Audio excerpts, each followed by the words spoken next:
नमस्कार साथियों। आज है 8th ऑफ जून और मंडे का दिन है। हर तरफ भारी गिरावट है। Silver, gold, equity. अगर मैं स्पेशली सिल्वर की बात करूं तो चाहे निपोन हो, आईसीआईसी, एचडीएफसी या एसबीआई, हर एक फंड में लगभग लगभग 6 से 7% का वहां पे गिरावट है। गोल्ड में भी ईटीएफ 3% से डाउन है।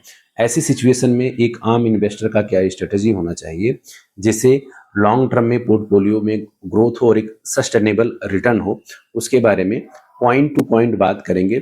वीडियो को लाइक करें, शेयर करें और सब्सक्राइब करें। साथियों, अमेरिका, इजराइल और ईरान के बीच में वॉर फिर से भड़क गया है।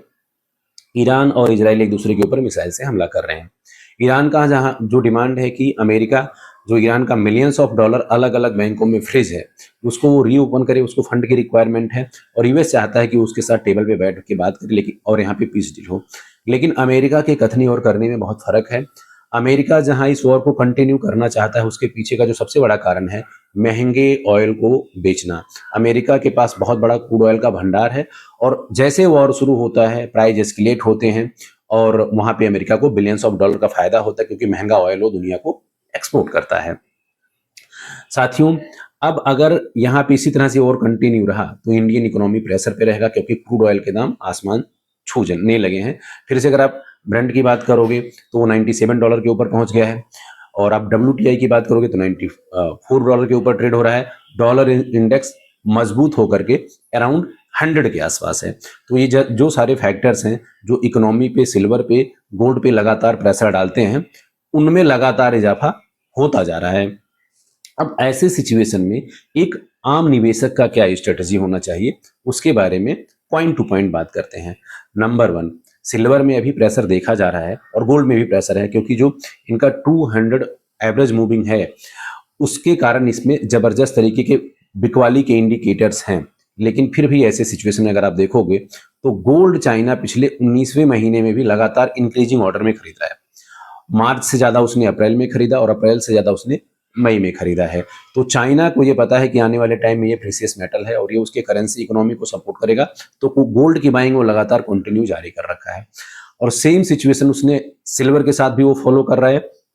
सिल्वर को बहुत बड़े क्वांटिटी में अभी भी खरीद रहा है क्योंकि उसके पास इंडस्ट्रियल डिमांड बहुत बड़ा है और पूरी दुनिया भर में इंडस्ट्रियल डिमांड बहुत ज्यादा है।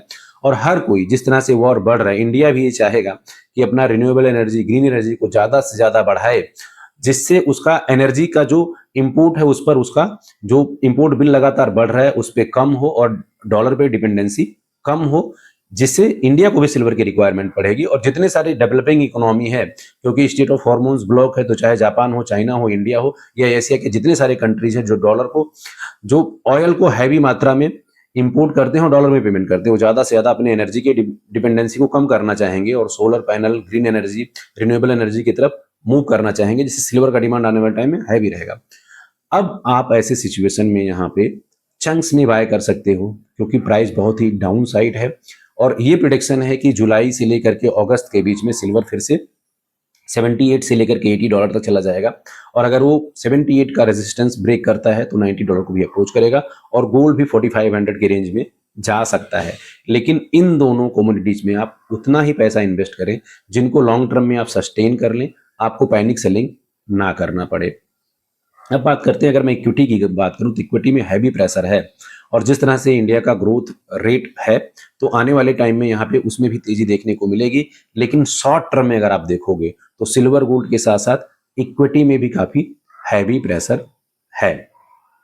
यूएस जहां लगातार फायदा मिल रहा है वॉर के कारण, उसके यहाँ हर चीज में अभी आज के टाइम में अगर आप देखोगे तो स्ट्रांग दिखाई दे रहा है। उसका जीडीपी और इकोनॉमी भी स्ट्रांग दिखाई दे रहा है। ऐसा पहली बार हुआ है कि जो कंट्री डायरेक्टली वॉर में इन्वॉल्व है उसको उसका एडवांटेज मिल रहा है। तो यूएस कहीं ना कहीं इस वॉर को कंटिन्यू करना चाहेगा और दुनिया भर के तमाम देश जो इससे सफर कर रहे हैं उनकी इकोनॉमी में ये प्रॉब्लम आने वाले टाइम में देखने को मिलेगा। स्पेशली इंडिया या अदर इमर्जिंग इकोनॉमी जिनका एनर्जी जो भारी मात्रा में इंपोर्ट होता है, ऐसे सिचुएशन में तो पैनिक सेलिंग ना करें।